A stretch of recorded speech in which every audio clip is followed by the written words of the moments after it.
look like.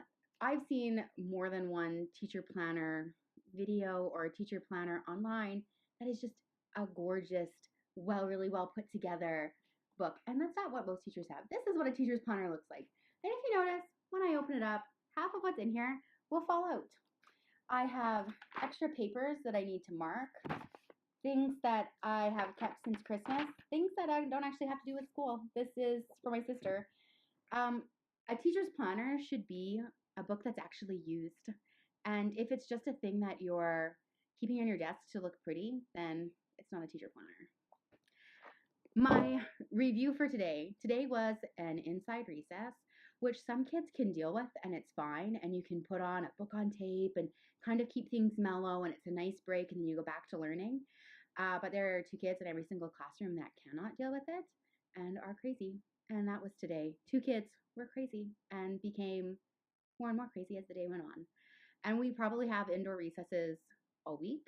So there's that. I'm going to be planning for what I can do for them to keep it hopefully just like calmer, because I have German at the end of the day and sending my kids to a different teacher when I've riled them up is not fair.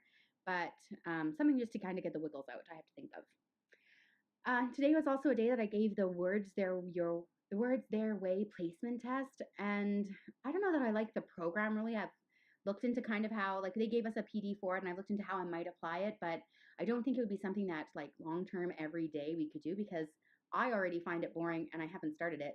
So I would imagine that children would find it very boring very quickly. So I'm not going to use the program. But I do like the placement test because it kind of gives a more specific idea of what you can target to help them become better spellers and better writers. So I gave this placement test today.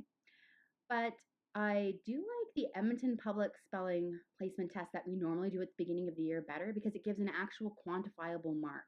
And I mean, there's things that I want as a teacher, like that data that says this is specifically what they can do well and this is what they need to work on so that I can target that. But also, like, that's my teacher heart for a kid, my teacher heart as a professional and wanting to be responsible to my administration. I need something that has an actual number on it that says they started at a 5.2 level and at the end of the year they're at 6.3, that I can show 1 year's of growth. And the Words Their Way test doesn't give a quantifiable number that will show 1 year's growth. So that's definitely something I have to think about in the next little while as I'm making my year plan for next year, whether or not I want to do the Edmonton placement test at the beginning of the year and maybe Words Your Way kind of halfway through so I can be more strategic in my planning. But I don't think I can use it as a placement test. And that's all we did today in Sixeffville.